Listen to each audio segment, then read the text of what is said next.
Өнөөдөр буюу 5 дугаар сарын 29-ний өдөр одоо манай барилга одоо энэ сэлт төслийнхаа хамгийн анхны 9 давхар барилгынхаа зүтгэлтийг авахар Гарабаг товэрын дагуу бол ажиллаж байна. Сайн байцгаана уу? Сэлб 20 минутын хот корпорацийн хяналтын инженер Дүлгүн байна. Сайн байцгаана уу? Сэлт дэд төв орон сууцчлуулах төслийн багц 23 барилгын гүйцэтгэгч Нутгийн Буян групп компани construction manager Эрдэнэт байна. Өнөөдөр манай төслийн хэмжээнд 2000 гаруй хүн, 40 самхагт кран, 25 автокран тэргүүтээ 100-аас 150 орчим машин механизм, техник тасралтгүй ажиллаж байна. За манай өнөөдөр төслийн талбайд нийтдээ 14 блок 9 давхар 71 айлын орон сууцны ажил явагдаж байна. Төслийн хэмжээнд гүйцэтгэлийн хувьд нийт 35 гаруй хувьдаа хүрсэн байна.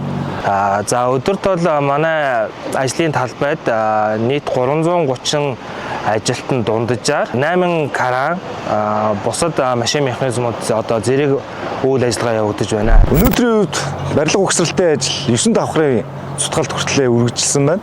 Бид 2026 оны төлөвлөгөөний дагуу төслийн нийт гүйцэтгэлийг 65% хүртэл хийж гүйцэтгэх төлөвлөгөөтэй ажиллаж байна.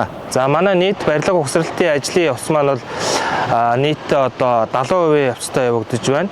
Төслийн газар чөлөөлөлтийн хувьд нийт газар чөлөөлөх ёстой 2206 нэгж талбараас 2116-г нь чөлөөлж газар чөлөөлтийг 95%-ийн гүйцэтгэлтэй хийсэн байна.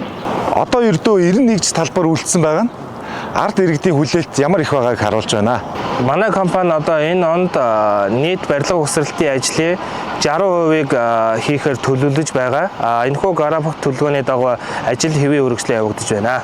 Ирэх улсын баяр наадамтай зэрэгцэн бид бүх барилга угсралтын ажлыг дуусгаж, фасадны ажлыг эхлүүлэхийг зорин ажиллаж байна.